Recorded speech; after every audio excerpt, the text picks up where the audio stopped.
friends, welcome back to my channel. I am Dr. Meena, practice in Pune, Maharashtra since more than 13 years. आज की इस video में हम बात करने वाले हैं कि डेंटल फीलिंग्स क्या होती है, यानी कि दांतों में मसाला भराना क्या होता है एंड कौन सी टाइप की फीलिंग होती है एंड अगर आप फीलिंग नहीं कराते हो तो आपको क्या परेशानी हो सकती है, फीलिंग कराने से क्या फायदा हो सकता है। तो ये सारी बातें आज हम इस वीडियो में जानेंगे, तो वीडियो को लास्ट तक जरूर देखिए एंड अगर आपको वीडियो अच्छी लगेगी तो इसको लाइक शेयर एंड सब्सक्राइब भी जरूर करिए। So let's start the video. सबसे पहले हम बात करते हैं डेंटल फीलिंग, यानी कि दांतों में मसाला भराना। एक कॉमन सी प्रॉब्लम है कि दांतों में कीड़ा लग जाता है, ब्लैक स्पॉट हो जाते हैं, उस वजह से डेंटिस्ट कहते हैं कि दांतों में फीलिंग की जाएगी। कराने की जरूरत क्यों पड़ती है?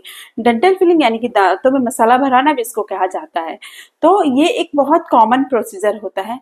जब भी आपके दांतों में कोई कीड़ा लग गया हो, दांतों में सड़न हो गया है, दांतों में होल हो गया, जैसे कि फोटो आपको देख रहे होंगे कि यहाँ पे छोटे से डॉट हो गए, लेकिन आपको इसमें कोई भी सिम्टम्स नहीं, तो इस टाइम पे डेंटल फीलिंग ही रिकमेंड किया जाता है, क्योंकि दांतों के आउटर लेयर पे हुआ होता है।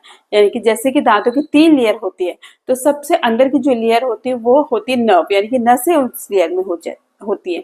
लेकिन बाहर की जो 2 लेयर होती है वो उसमें हमारे इनेमल और डेंटिन होते हैं। तो इनेमल और डेंटिन तक अगर कैविटी पहुंची, यानी कि आपके दांतों में जो सड़न है वो इनेमल की लेयर में हो या फिर डेंटिन की लेयर में हो, तो उस टाइम पे डेंटिस्ट आपको कहते हैं कि आपको फिलिंग की जरूरत है। तो फिलिंग एक बहुत कॉमन प्रोसीजर है, पेनलेस प्रोसीजर है। मोस्टली पेशेंट को 99% पेशेंट को कोई पेन नहीं होता है। 1% पेशेंट को हो सकता है कि थोड़ा सा सेंसिटिविटी हो, तो दैट इज एब्सोल्युटली नॉर्मल। तो ये बहुत कॉमन प्रोसीजर होता है, पेनलेस प्रोसीजर होता है एंड इसमें से कोई घबराने की बात नहीं है। 15-20 मिनट में आपकी एक फिलिंग हो जाती है। तो डेंटल फिलिंग के जो मटेरियल्स हम आज बात करेंगे, तो वो मटेरियल मैं आपको वही बताऊंगी जो आजकल लेटेस्ट क्लिनिक में यूज होते हैं, जिसको हम कहते हैं व्हाइट सीमेंट होता है, टूथ कलर का मटेरियल होता है, बहुत स्ट्रॉन्ग मटेरियल होता है, जिसको हम कंपोजिट फिलिंग भी बोलते हैं और जीआईसी फिलिंग्स भी होती है। तो जीआईसी करना है कि कंपोजिट करना है वो डेंटिस्ट पे नहीं होता है, क्योंकि उनको पता होता है कि आपके दांत की किस पोजीशन में आपको जीआईसी की जरूरत है और किस पोजीशन में कंपोजिट की जरूरत होती है। तो दोनों फिलिंग की टूथ कलर की फिलिंग होती है, दोनों की अलग अलग क्वालिटीज होती है, दोनों के अलग अलग इंडिकेशंस होते हैं।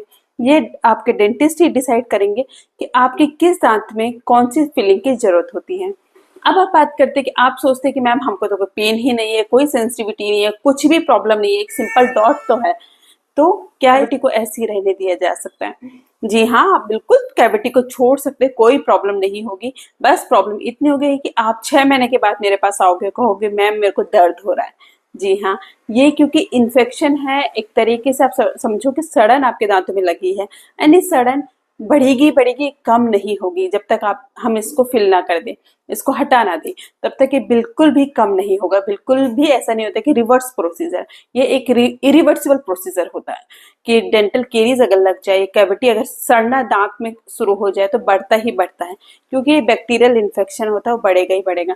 तो मैं तो हर एक पेशेंट को यही एडवाइस करूंगी कि अगर आपको लगता है कि आपके दांतों में ब्लैक स्पॉट है, छोटा सा भी कीड़ा लग गया है, तो उसको तुरंत निकाल के उसमें फिलिंग करा दिया जाए, क्योंकि अगर आप इसको छोड़ देते हो तो साल भर बाद या 6 महीने बाद आपको पेन में कन्वर्ट हो सकता है, तो उस टाइम पे फिलिंग पॉसिबल नहीं होगी, तब हमें रूट कैनाल या कुछ और ट्रीटमेंट करना पड़ सकता है। अगर आप ये सोच रहे हो कि आपके दांतों में कैविटी लगी है और आपको कोई पेन नहीं है और आप छोड़ सकते हैं, तो ये बिल्कुल गलत सोच रहे हैं, ऐसा बिल्कुल भी नहीं करना चाहिए।